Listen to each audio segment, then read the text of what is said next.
எனக்கும் முன்னாடி விண்வெளி நாயகனானது மோகன் தான். என்னை விட்டுட்டு போயிட்டார் இல்லையா? அதனால அவர் தான் முதல் விண்வெளி நாயகன். எல்லாரும் நீங்க சொன்ன மாதிரி போய் தானே ஆகணும். அங்க பார்த்துக்கலாம். யாராவது ட்ராமா பார்க்கறதா இருந்தா அங்க வாங்க.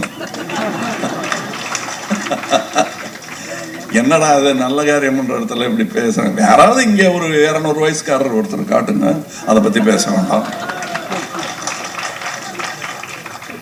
ஸோ இன்னொன்று அவரை பத்தி சொல்லணும். நான் மோகனை பத்தி சொல்லும்போது தெரிஞ்ச விஷயங்கள் எல்லாரும் தெரியும். நான் எப்படி பேசுவேன்னு தெரியும். அவர் ஒரு கருத்து சொல்லுவாரு. நாங்க பேசுறது பல சப்ஜெக்ட்ஸ் இருக்கும். இப்ப இவங்க அலையன்ஸை பத்தி சொல்லணும்னா அவங்க பல்லவ மகாராஜா எழுதின அது என்ன மத்த விலாச பிரகடனம் தானே இது. இவரு ராஜேந்திர பல்லவன் எழுதின ஒரு சமஸ்கிருத நாடகம், அதையும் பப்ளிஷ் பண்ணியிருக்காங்க. அவங்க கிரேசி மோகனையும் பப்ளிஷ் பண்ணியிருக்காங்க. 2 பேருமே பல்லவ நாட்டை சேர்ந்தவர்கள் தான்.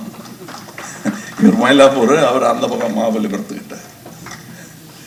ஸோ 2 பேருமே என்னை பொறுத்தவரையிலும் முக்கியமான ரைட்டர்ஸ். அந்த மாதிரி நாங்கள் வெவ்வேறு சப்ஜெக்ட் பேசிட்டு இருக்கும்போது என்னுடைய நாத்தியத்தை, இறை மறுப்பை அவர் ஏற்றுக்கொண்ட விதம் எனக்கு அவர் மேல நம்பிக்கை ஏற்படுத்தி விட்டார்.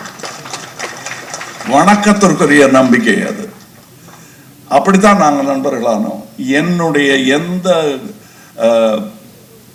நற்குணமோ துர்குணமோ அவரை பாதிச்சது கிடையாது.